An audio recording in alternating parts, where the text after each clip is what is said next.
Welcome to Three Translators of Pop Culture. This is going to be the order of events today. Quick welcome now. Then our moderator, Christy Fernandez, will be interviewing each of the three speakers. Emily Balistrieri, Pete Stephen, Paul, and Molly Rabbit, 20 minutes. After that, we'll move to a question and answer session for all three of the speakers.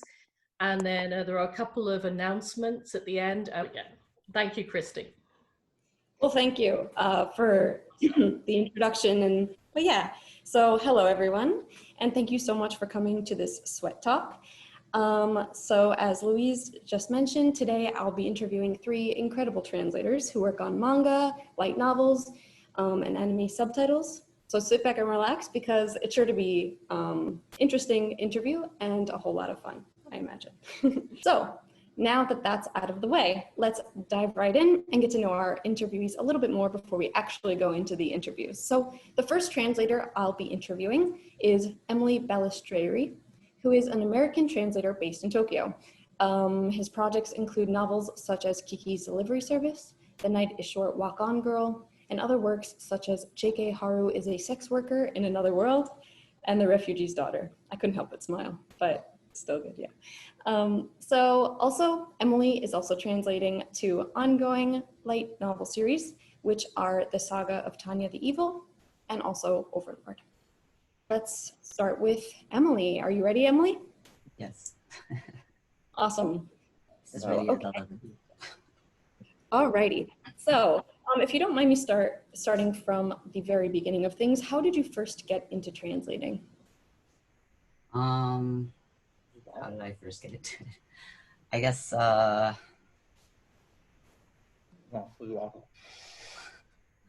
mean, professionally, I got into it. One of the ways I got into it was through SWET, looking for a job, and I found one at Kodansha that I've had for 7.5 years now. My first video game translation job came from a cold email that I sent to the developer. My first subtitling job I got from Sam, actually, at a bar. And my first novel job came from Twitter when an editor DM'd me asking if I wanted to take a test. So I guess I want to ask, before you got all of those jobs, how did you hone your skills or, your Japanese to English translation skills to the point where you felt, I guess, confident enough or ready enough to take on these projects? I think that's kind of one of the hard things, right? Because you have to be confident, but like you don't want to make mistakes. So you're like, did I actually do this right? And I mean, that continues forever. Everyone has imposter syndrome, I think. But I mean, what did you do at the time to like really get or gave you the feeling that you were honing your translation skills? Yeah, I was trying to think about that before, and there wasn't that much I did specifically. I think I just thought, okay, I like to write. I know Japanese. I know what this says. I can write it in English. And then I just did it. And it turns out that I did it up to someone's standards. So then I just kept doing it. And, but reading, writing, reading. And one of the other things is that in college, actually, my professor was a translator. And so lots of our homework was translating. And maybe that sort of helped prime my brain for like that sort of activity. So a lot of it was also, you're saying, like self-motivated practice kind of thing? Yeah, I mean, I always wanted to be a translator, so it was more just like, how do I get myself in a position to do that as Interesting. Was that like your goal when you started learning Japanese, like originally? Were you like, okay, I want to learn Japanese, I want to become a translator? Pretty much. Wow, knowing right from the get-go. Very cool. And about how long would you say did it take you to actually, quote unquote, break into the industry? I mean, I assume from the industry we're talking about like light novels and manga. And the honest answer is that I wasn't actually trying to. So it's hard to answer. So what do you mean by that? So I did enter the manga translation battle and I won a first prize and I thought, oh, okay, I'm going to break in now. And then I didn't really. Actually, the series I translated with my friend Judy Ishikawa, it never even got published. We did 2 volumes, but it never saw the light of day. So I was like, that didn't quite work out as I expected. And after that, I was really focusing on reading and getting ready to pitch Tomihiko Morimi novels. The summer of 2015, I attended the inaugural Breadloaf Translators Conference, and I was workshopping an excerpt from Koibumi no Gijutsu, How to Write a Love Letter. And I knew so I translated that entire book and then realized, wait, this shouldn't be the first one to come out. This is for fans. This is for super fans. So I thought, okay, I'm gonna make samples of all of his books. I'm gonna like make a PowerPoint presentation. I'm gonna pitch this to publishers, and Morimi's gonna be the next huge Japanese author in America. It's gonna be awesome. And then, so I was making all this prep and like gearing up to do all these things. And that was when the first light novel offer came. So it was actually a pretty hard decision to be like, okay, this is my dream, but these light novels, they could be really good for, you know, getting my feet wet and really producing content and, you know, getting published. And so I was like, okay, Overlord sounds cool. And kind of just jumped in that way. That's wild. So just hearing that, so you had the idea to make a whole like PowerPoint and a whole like different kind of samples. Like, was that your own idea? Had you been suggested that? Like, I just find that personally incredible that you just were like, you know what, this is how I'm going to do it, kind of thing. Like, that's a lot of motivation. Like, yeah, I mean, I think coming off of Breadloaf, I was really amped about pitching to publishers because I got to hear a talk from publishers there and how they like to receive pitches and stuff like that. So I was like, okay, I can do this. And I can make it even better by like packaging the author's work as a whole and showing how they connect and all this stuff. So yeah, I guess I was really motivated at the time. sounds like it. Well, it worked. So that's really cool. I actually didn't know your origin story, so to speak. Yeah, and it's funny because then it wrapped back around and I end up translating Morimi at Yen Press, where I started with Overlord. Very cool. Speaking of Overlord and Tanya and all that stuff, well, kind of different actually. Well, first I wanted to congratulate you on the recent release of Kiki's Delivery Service. That is awesome. Thanks. It's actually the first anime I was ever exposed to. So like now it like comes full circle. I'm like, wait, Emily is doing this work. I know. So, oh my gosh, cool. But I wanted to know, like, what was it like translating Kiki's Delivery Service after you've been, you know, especially after you've been translating things like Overlord and Tanya? Right, it's pretty different. Yeah, so what's that like? So Overlord is a story about a guy around 30 years old, I think, who gets sucked into a video game, except not the video game. He's sucked into another world as his video game character. And so it's very much otaku stuff.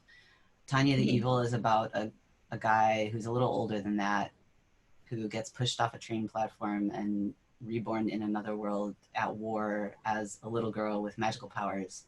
And she works her way up the ranks in the army, and it's just war on endlessly. Like, these are all the books here.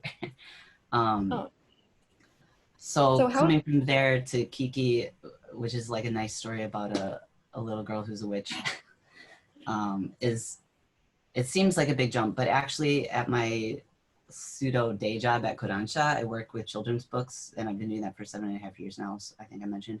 So doing like the middle grade kind of voice and stuff like that isn't actually a stretch for me. It's kind of like a comfy place that I go every week to take a break in a way. So, and I think Eiko Kadono is the author, and her language in Kiki it's very clear and simple, but it's also really charming. So instead of like a brick wall that I hit when I'm doing Tanya, it's more like kind of a fluffy obstacle course, like, I think. Oh, that's wow. Okay. So besides that though, are there any like general comments you have on the translation process? Like, do you work on Tanya and Overlord in a different way that you do Kiki?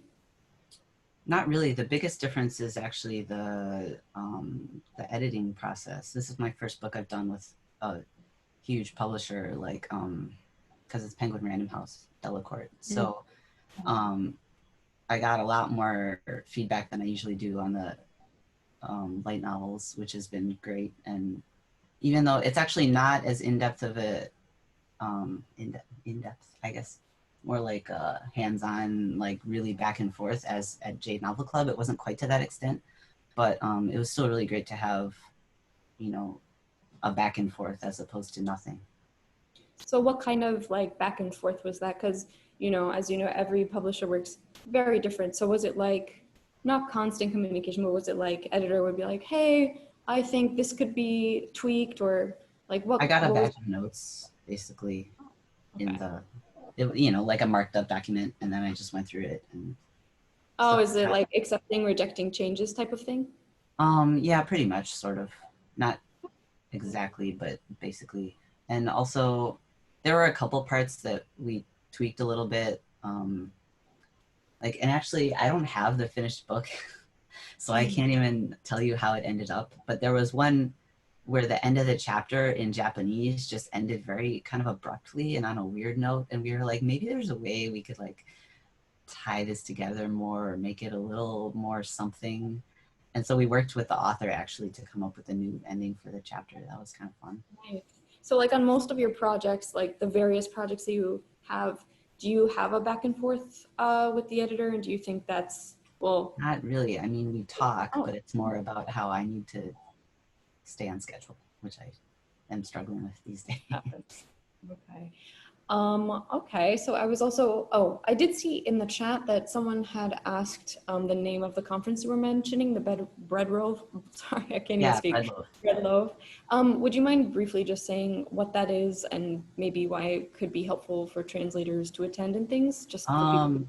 Bread loaf, I don't have all the details off the top of my head, but bread loaf originally was a writers conference, pretty pseudo prestigious or something like that. I'd never heard of it. So, but supposedly it's prestigious. Maybe some people know of it.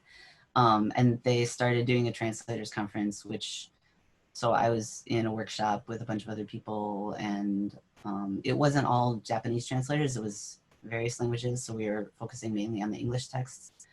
And, but I did actually, Sam Bett was in another group at the same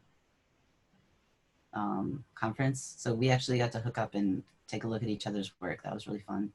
That must have been really, really good to actually sit down and like, was it like, did you give each other feedback type of thing? And yeah, you... we gave each other notes on our stuff. He was workshopping some Mishima and I was doing Morimi, so it was a good time. That sounds like it. So besides the two light novels you're currently working on, is there anything else that you're working on right now?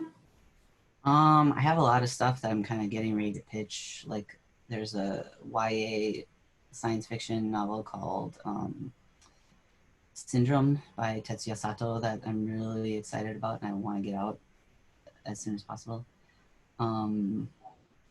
There's actually I have an author's debut story in English that's coming out on Monday that I'm really excited about. I'm not going to say Is there anything anything else you could about it. tell us? Oh, you can't? I mean, I don't really know if I'm allowed to or not, but No, suffice to say I'm really excited.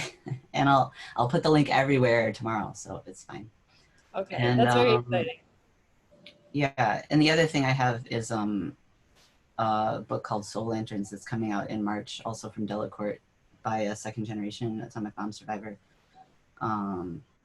It's a really good way to learn about Hiroshima from the perspective of a 12-year-old girl who's living just 25 years after the bomb dropped. So she knows that it happened, obviously, and she knows that everyone around her was affected by it, but it's hard for her to wrap her head around. So you kind of learn through her perspective about everything that happened and like stories from the people around her in her community and her friends, parents, and stuff like that. It's a really good book, so I'm excited about that one. Wow, that sounds really good. So is there ever a time where you actually get to communicate or work with the Japanese publishers or author like directly? In the case that maybe you want something clarified, like do you have any access to the authors where you...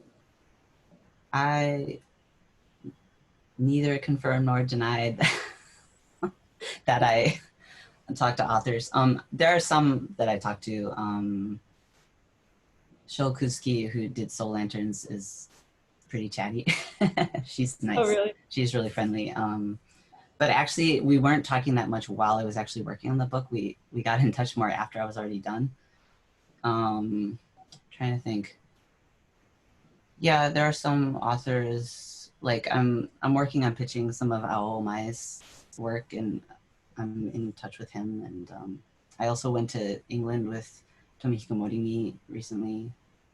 So that was really cool to be able to sign books with him and do events and stuff. Cool. So besides Sam Bet and that you just mentioned before, where you got to read each other's translations, maybe work on it and or get feedback or anything like that, do you get to read a lot of other translators' work, if any? And does it, like, by doing so, does it inspire you, teach you something you didn't know about it, about translation, or give you insight of any way? Or yeah, reading in parallel I find is a really good way to study. I mean, everyone always says this whenever you talk about it, but reading in parallel is always great, especially because I feel like it's not only to see what they're doing, but to see like what they're allowed to do. Like, oh, I can go that far away from the source text. Yes, you can, and you should. Like, so, and you can also find parts where you're like, I don't know about that, and it makes you feel like, oh yeah, we're all just people, and like nobody is perfect, and maybe they would read a line or two and be like, oh, why did I do that? So the more you read and the more people you meet, you kind of just realize that we're all doing our best. For sure. Is there any translator in particular, like off the top of your head, that you want to give a shout out, like this person's translations is awesome, they inspire me type thing? I mean, I think everyone always brings some up, but Alexander O. Smith is the one that I was reading in parallel when I was doing that the most. Okay. I'd like to make more time for it though, because there's never a time you can't learn something from reading more in parallel. Agreed. So while we have some aspiring translators here, I was wondering, what kind of advice would you give to aspiring translators who want to break into the industry eventually? Study English grammar. Ooh, would you mind elaborating on that a little bit, and why that would be helpful? Japanese is really hard, so you feel like you have to spend all your time studying Japanese, but actually you're producing a product in English, and if your English isn't good enough, no one will hire you. Yeah, that's true. And even if it is good enough, you can always improve. I have had to learn a lot of grammar, like little nitpicky things, and I'm still learning. Like what kind of grammar things? Like, oh, do you mean in Japanese or in English? No, in English. Like just like, and sometimes it's also per editor, like how they want to do things or whatever, but even certain things, just like comma usage, I think I tightened up a lot through being professionally edited, and trying to think what else. M dashes, I learned how to use M dashes. When was that? Was this like a recent development, or was no, like I mean when I first started. When I was starting out. That was actually the same. Oh, M dashes are a thing I can use. And also I think getting used to the way italics are used for internal monologue in light novels especially is a skill, I guess. But yeah. Very good. Oh, just because I see we have like 3 more minutes and we've hit most of the questions, I do see someone asking if you'd like to talk about work-life balance and what that looks like. Like how many my hours failure to balance work and life. Yeah, well, what does that look like? How many hours a day do you spend translating and things like that? So if I were actually focused, I think it would come out to some reasonable number of hours per day, kind of broken up with breaks, very orderly, and then I would sleep 8 hours. But instead, it's more like, oh, I don't know this word. I don't even want to look at these kanji right now. Okay, I'll open the dictionary, but, and then there's like a ding somewhere, and I'm like, oh, a ding, and then it's over. No, but work-life balance. So I think people say well, here's what I say. 15 pages a day is a good rate of translation for, a good pace of translation for light novels. If you can do 15 pages a day, you can be a light novel translator. I'll say that. Okay. And for me, on most projects, that's going to be around 4 or 5 hours a day. But like I said, I never actually focused. So, I mean, very rarely am I focused enough to actually get a full hour's pages in 1 hour. So it's a project in its own right. So I guess also a part of that is like learning how to get yourself focused on your work. And just not burning out. Do you have any advice on how not to burn out? No, if anyone has any advice for me, please put it in the comments. Please put it in the comments below so we can. Well, actually, with that, we just hit exactly 20 minutes. Yeah, so Steven, give me advice. No, I wish. Hopefully we'll get some sort of advice with that throughout all of these. But thank you so much, Emily. Very enlightening. Awesome. Okay, so next let's